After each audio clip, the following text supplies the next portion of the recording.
Hey everyone, I'm Kevin. I'm the creator and developer of What the Commit, an NFT project built around software development for the NFT community, which will give access to a rich toolset for the NFT community and maybe also for crypto, for the crypto world in the future. So if you want, feel free to grab one. The mint price is as low as 0.01 ETH. Minting is live right now on Polygon, but that's not what the video is about right now. This video is about a tutorial on how to write an NFT smart contract either on Ethereum or on Polygon, and what are the differences between these two. Little spoiler, they are really small. So probably if you can write a contract on Ethereum, you will also be able to write it on Polygon. Just some minor changes. Okay, so let's start. When you start developing your first contract, or by the way, even if you're an NFT artist, with this tutorial, you should be able to write your own NFT contract and deploy it.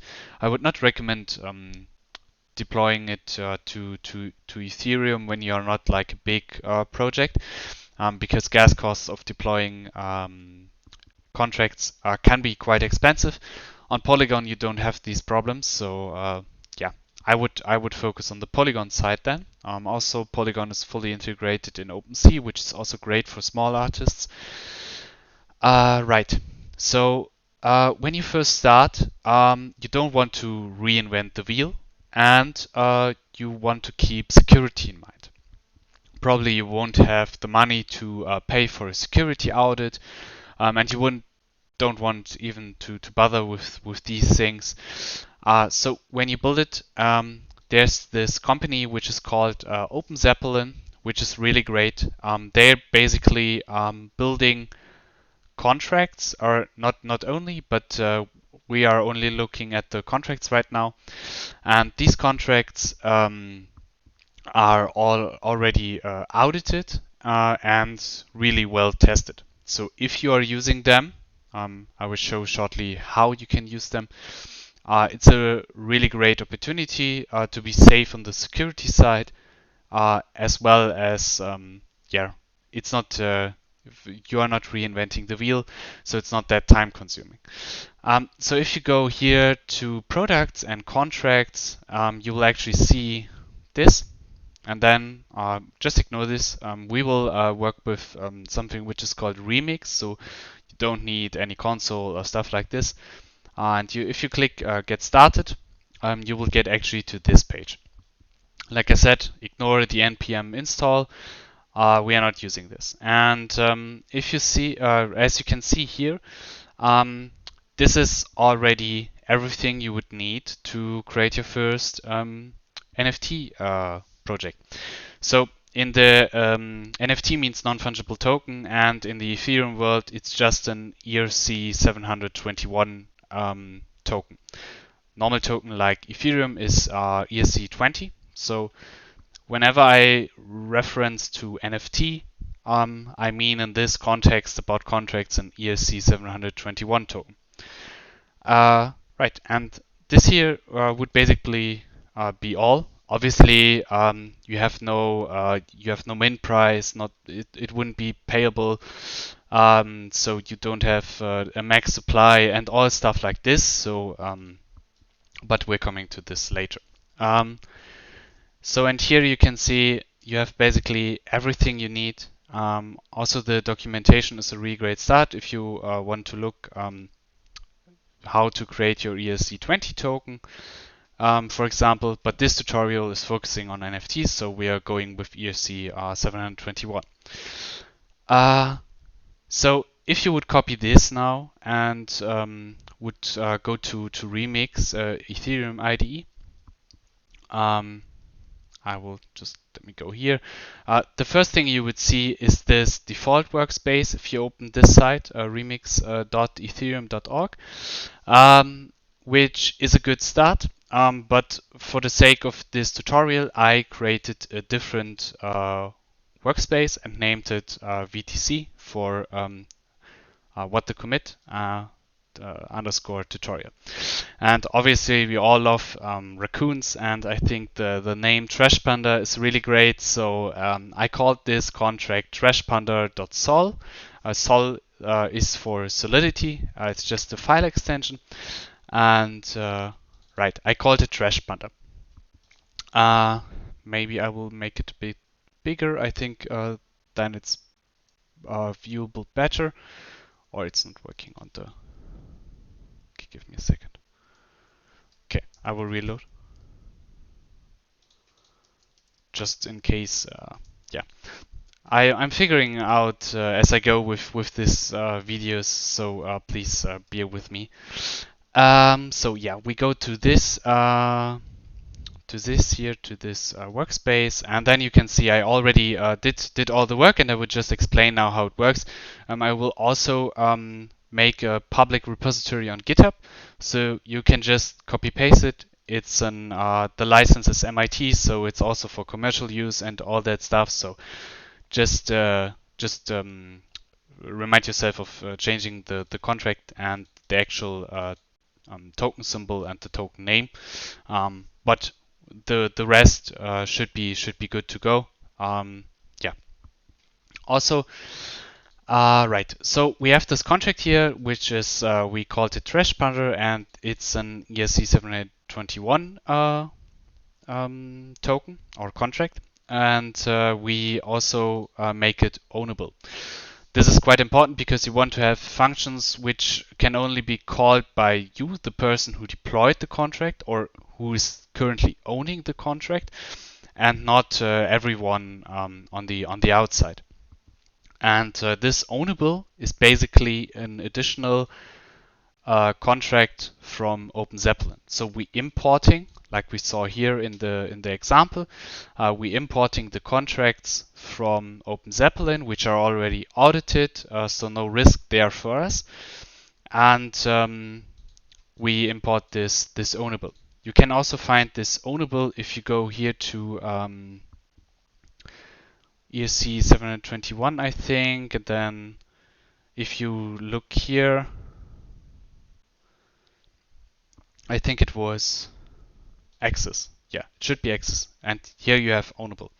And if you go to ownable, you will also see what are the modifiers. Modifiers basically mean that if you define a function in a contract, you can say like, okay, it should be only callable if the modifier is only owner. So yes, I will make here a shortcut. Okay, so right now, just let me create a new trashpanda.tutorial.sol. So it's a bit easier then. So let's say we create this from the start. We go here. No, this already. Yeah. So we just take this here. So now you would have this, and you can just call it then Trash Panda, and is ERC 721, and now you want this ownable part, so you could just copy paste it from the documentation, or I will just yeah, copy paste it from the finished code, and then you can say is ERC 721, and it's ownable. I will paste all the links in the description below, so you can just check it out yourself. As I said, I will create a GitHub repository, so you can also check there. And then you have the constructor, which is basically there for creating the contract when you first deploy it. And then we will just, I would just go and copy paste this here. I talked about token name and token symbol. This is the token name and this is the token symbol. For example, the token symbol of Ethereum is ETH, and the token name of Ethereum is obviously Ethereum. So this is also kind of important for OpenSea. So yeah, you should use an explanatory name and not just anything. So now, when we want to have I will go back to this. So now, when we want to have our contract, we want to limit the supply, for example. So here we create a constant, so this cannot be changed. UN because it's a number, and we can set the max supply to whatever we want. It's important that it's a constant and cannot be changed by any function or afterwards, because if you're manipulating the supply, this changed the scarcity of your NFTs, and your holders probably don't want that. So that's just a constant. And then you want to define the mint price, so what you want to expect the minter to pay for one NFT. Contracts work with the nomination Y from Ethereum, but luckily in this contract you can just type Ether, so 0.0.1 Ether, and not you don't have to type out like 1 million Y. Just in case you need it in the future, there's an Ethereum unit converter which you can use, and here you could just type 0.01 Ether, and then you would have the GY and the Y. This is also can come in handy because GY is the nomination for gas costs. So now there are three ways of adding basically, or for example, an image to your NFT. One would be having it directly in the contract as an SVG, like the Loot project did it, for example, or also what the commit is doing. It's directly on the blockchain, so you don't need IPFS or anything else.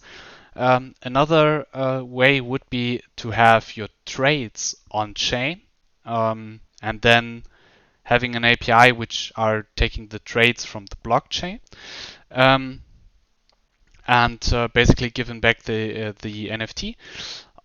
Or you could use just a token URI. For this example, just for the sake of simpleness, we will use we will go with an URL, and so you would need IPFS or any other online storage where you can host your images. And yeah, also I created here a modifier. Like I said, some functions you only want to be callable when certain requirements are given. So this is like only make this function callable when the public sale is active.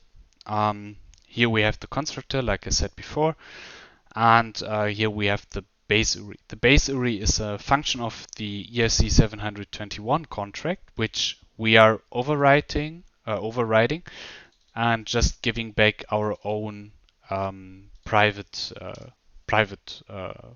variable.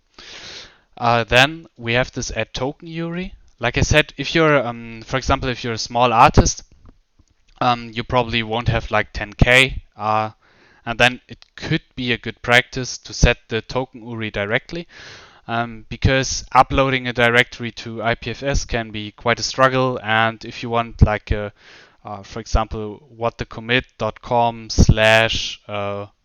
tokenid.json, like one.json. This can be this could be a bit difficult. So if you're a small artist, you can just add the token URI directly. So you can say, okay, token ID 1 should have this URL, and here is the token URI, also a function of the ERC 721 contract. And what this basically is doing is, if OpenSea is having an NFT and trying to load the picture, they will use the token URI, and this token URI points either to metadata in the format OpenSea is expecting, or it's pointing to just to the image. And what I did here is basically just is this token already existing? Else this function shouldn't be called. And if we set the token URI with add token URI, then we want to return this URL and not nothing else. So it would be the absolute path to this, like what the commit slash raccoon JPEG stuff like this. And if you're a generative project, like a 10K profile picture project, you probably want to set the base URI, like what the commit.com slash, and then it would just append here the token ID, like /1. Please remember, if you want to have like .json in here, you would need to do something like this. So this is just /1. And if you want to add more, you can do it like this. Right, then we have the start public sale, which is only callable on external, so you can't call it in the contract itself. And it can only be called by only owner. That's the modifier which we get with the ownable contract, like I talked before. You have certain functions which you don't want to be called by everyone. So this is only the person who owns the contract. Most of the time, the person who deployed the contract, but you can also renounce the ownership, which, like if I'm a dev and I am developing a contract for someone, then I will renounce the ownership to this person. So only this person can access the critical functions of the contract. And this is just basically a toggle, or this will just activate the sale, this will just deactivate the sale, just in case something is going wrong. It's important to have these functions. Maybe you want to test something, or yeah. And then we have the mint function. So the mint function is what you would call if you want to create an NFT and want to get paid for it. So that's why we use payable. Also external, and here comes the modifier in place, which we were defining here, that you only want to have this function active when the public sale is active. So nobody can just call it and try to get through, because they only will use gas, and with this they are not able to call it. And here it's really easy. We have some require functions which just define the requirements of these functions, like with the tokens the person wants to mint exceed the max supply. He must or she must mint at least one NFT, and is the provided value, because we are using payable. The person will send like, okay, I want to pay 0.01 ETH, and is this value large enough to to pay for everything? And now we just iterating over the number of NFTs this person wants to mint, and then we call the mint function of the ERC 721 contract. We send it to the message sender. So whoever calls this function is the message.sender, and message.value is whatever the person wants to pay for it. Just with this token IDs, then we increment the token IDs by 1. Then I have this additional function, which is only owner, so only the owner of the contract can call it, which is called mint2. Just in case you want to mint to some influencers, or want to give to some people, like you were doing a giveaway or stuff like this. Here I have this when public say active. You probably don't want this. You probably want this only when the public sale is not active. So you could do stuff like this.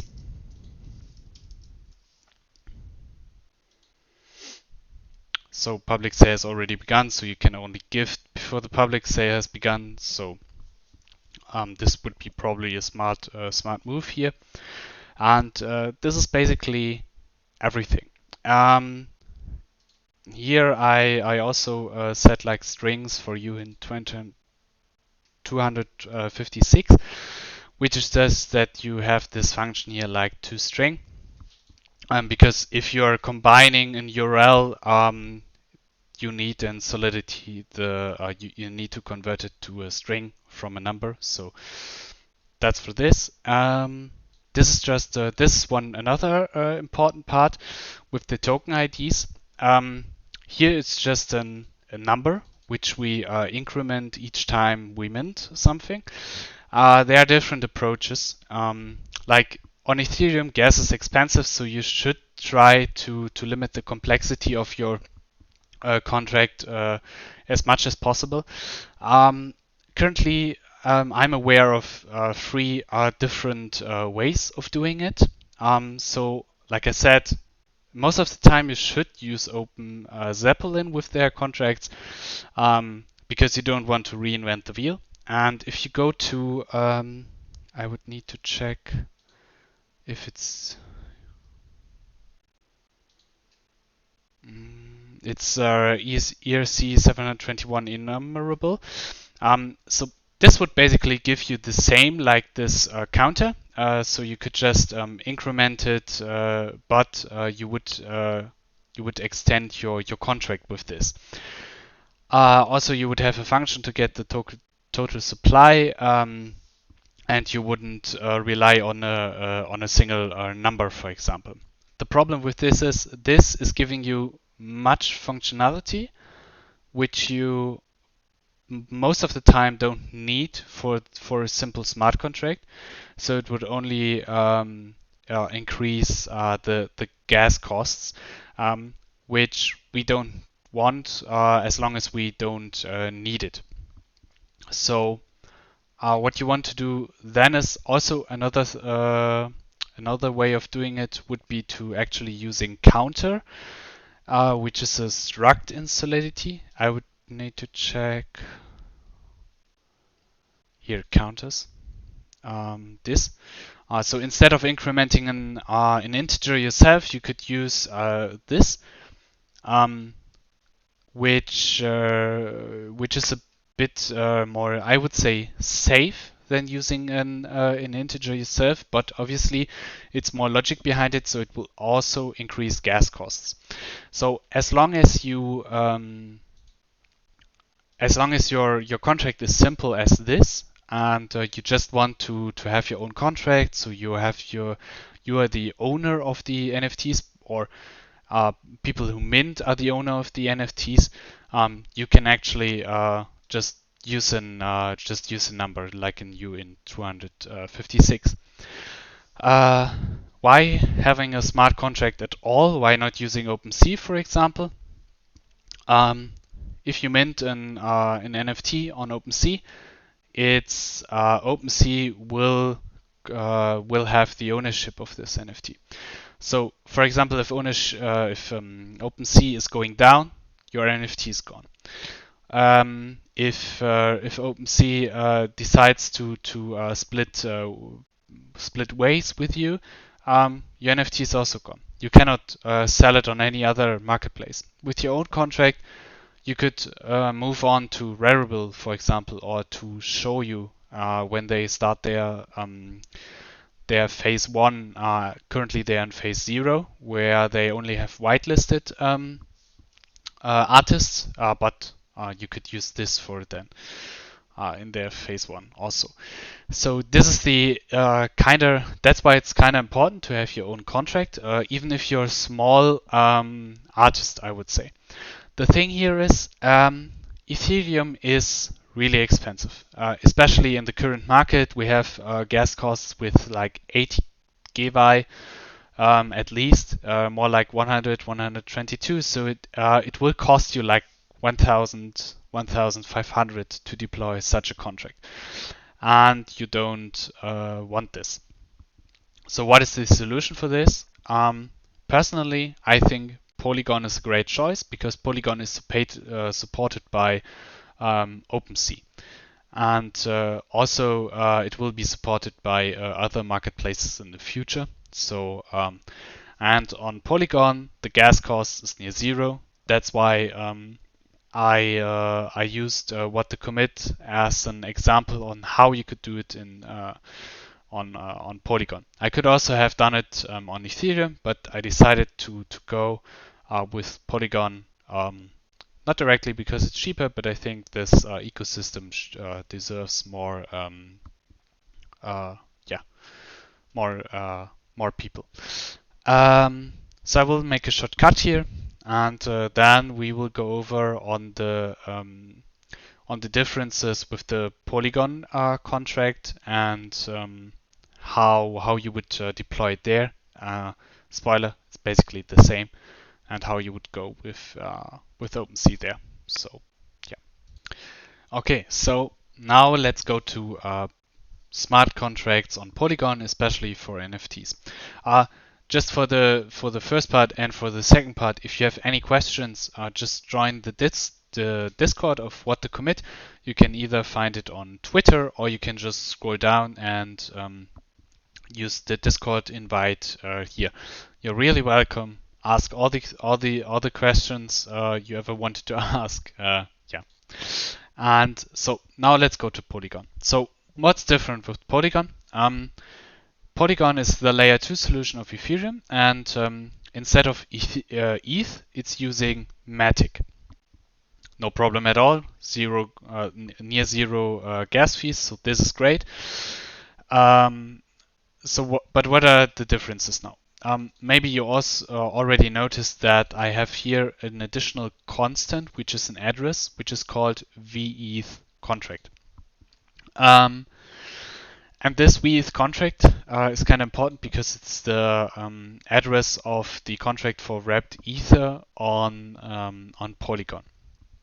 As I said, the native token on Ethereum is ETH, and on Polygon it's Matic. So if you could just deploy the contract of this trash bundle the same like you would deploy it on Ethereum, but if you are using Payable, the problem would be people would be able to pay with Matic.